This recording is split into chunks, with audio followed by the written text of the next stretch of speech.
every time that I talk about free will, people get upset. Why is that? That's the question for you.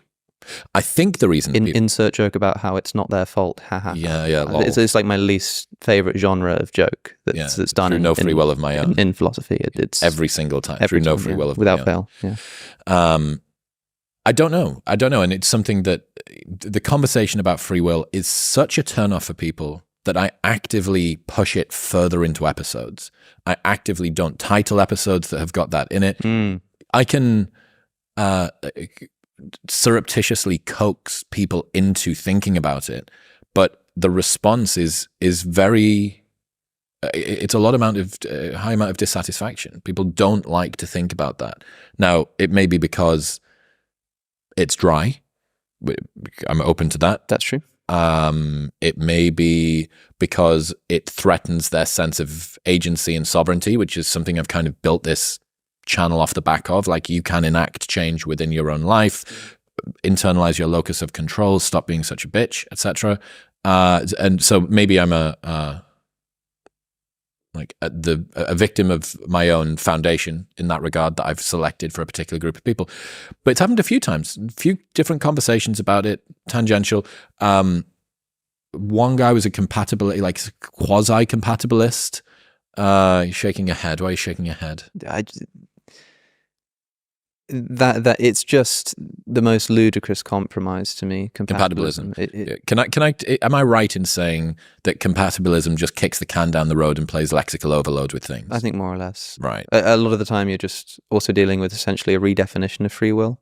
It's what I don't mean that. I mean this thing. Yeah. Sam Harris has called it the Atlantis fallacy. He had an extended argument with Daniel Dennett, a compatibilist, about free will, and Daniel Dennett would talk about how this exists and this exists and this, and Sam was like, yeah, that's true, but you're just not talking about what people care about in free will. What you're doing is we're trying to ask if Atlantis exists, and you're pointing to Venice and you're saying, look, here's a city. It's got a lot of water and it's kind of old and these are all true, but it's just not Atlantis. Yeah. And what most people are talking about when they try to bring free will back into the discussion is just not free will. It's as straightforward as it gets, in my view. I mean, there are versions of freedom that can be sensibly believed in. It kind of depends on what your conception of freedom means. But if you mean something like authorship over your actions, if you mean that we could have rewound the clock and I could have done something differently, that I could have worn a different shirt, I don't think that the answer is yes. Logically, yes. The possible worlds discussion earlier, there's a possible world where I'm in a different shirt. But I guess, like, physically, possibly metaphysically, I couldn't have made a different choice. Well, regardless of what you believe or don't believe about free will,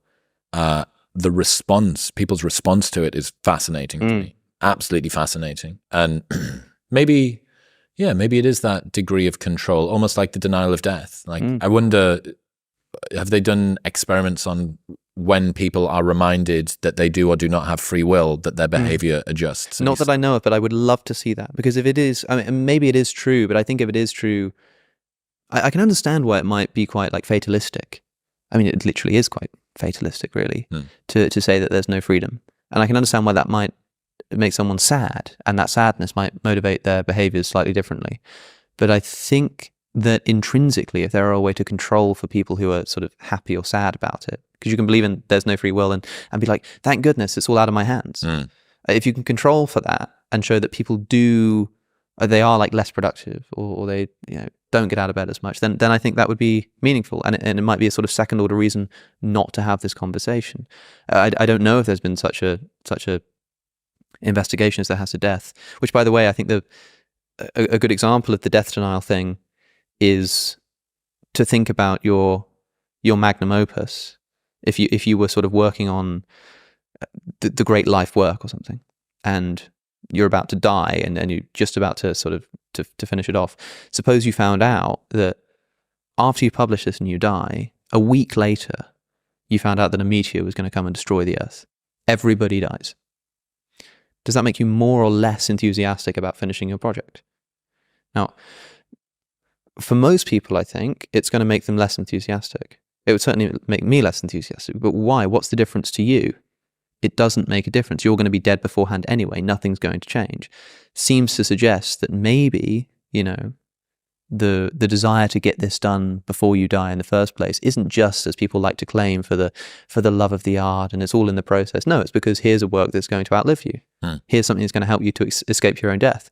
And when faced with the inevitability of the destruction of even that, the motivation goes down. I wouldn't be surprised if simply reminding somebody who's writing a play or something that one day, heat, death, everything evaporates, including your new book, if that would make them less motivated to finish the book. Which to me implies that the reverse corollary is that the reason you are making the book is in some way indebted to the fact that you think it will outlive you, and therefore is an exercise in the denial of death. Didn't Ernest Becker die at an unfortunate time? I don't know much about his personal life. I think he did.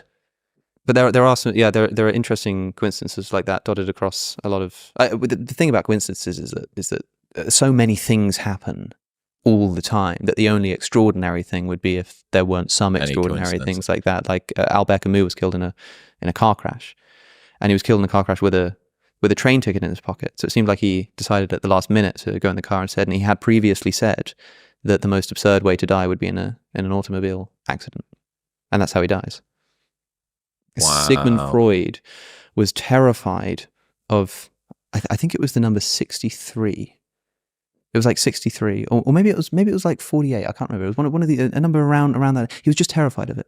Had a real sort of foreboding about it for some reason. And he got a phone number that ended in that number, and it freaked him out. He got a hotel room that had that number, and he just became convinced that he was going to die at that age. Guess when he died? 48. No, when he was like 80. Sometimes it goes wrong. You're a dick. You are a dick. The rest of that was true, though. All right.